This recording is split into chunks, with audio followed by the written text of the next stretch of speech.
तर नमस्कार. सराफा बाजारातील तज्ज्ञांच्या मते फेब्रुवारी महिना सोन्यासाठी घसरणीचा ठरत आहे. जर जागतिक स्तरावर ही स्थिती कायम राहिली तर येत्या काळात सोन्याचा भाव 1,00,000 रुपयांच्या जवळ किंवा त्याही खाली जाण्याची शक्यता वर्तवली जात आहे. लगनसराईसाठी दागिन्यांची खरेदी करू इच्छिणाऱ्या ग्राहकांसाठी एक उत्तम संधी मानली जात आहे. 2026 या नवीन वर्षाच्या सुरुवातीलाच सराफा बाजारपेठेत मोठी खळबळ उडाली आहे. गेल्या अनेक महिन्यांपासून गगनाला भिडलेले सोन्याचे भाव आता अचानक कोसळू लागल्याने ग्राहकांमध्ये आनंदाचे वातावरण आहे.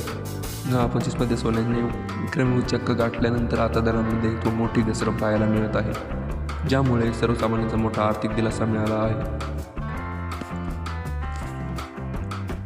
आणि त्यासोबतच महिला आणि शेतकऱ्यांसाठी आनंदाची बातमी म्हणजे मुख्यमंत्री माझी लाडकी बहीण योजनेच्या अंतर्गत फेब्रुवारी महिन्याचे हप्ते वितरित करण्याची प्रक्रिया सुरू झाली आहे. ज्या महिलांचे आधीचे हप्ते रखडले होते त्यांना या महिन्यात एकत्रित 3,000 रुपये मिळण्यास सुरुवात झाली आहे. जिल्ह्यानुसार नवीन लाभार्थी यादी जाहीर झाली असून महिलांनी आपले नाव पोर्टलवर तपासावे.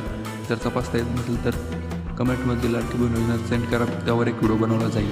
तसेच नमो शेतकरी महासन्मान निधी योजनेचा 8वा हप्ता 2,000 रुपये देखील पात्र शेतकऱ्यांच्या बँक खात्यात जमा होण्यास सुरुवात झाली आहे. धन्यवाद.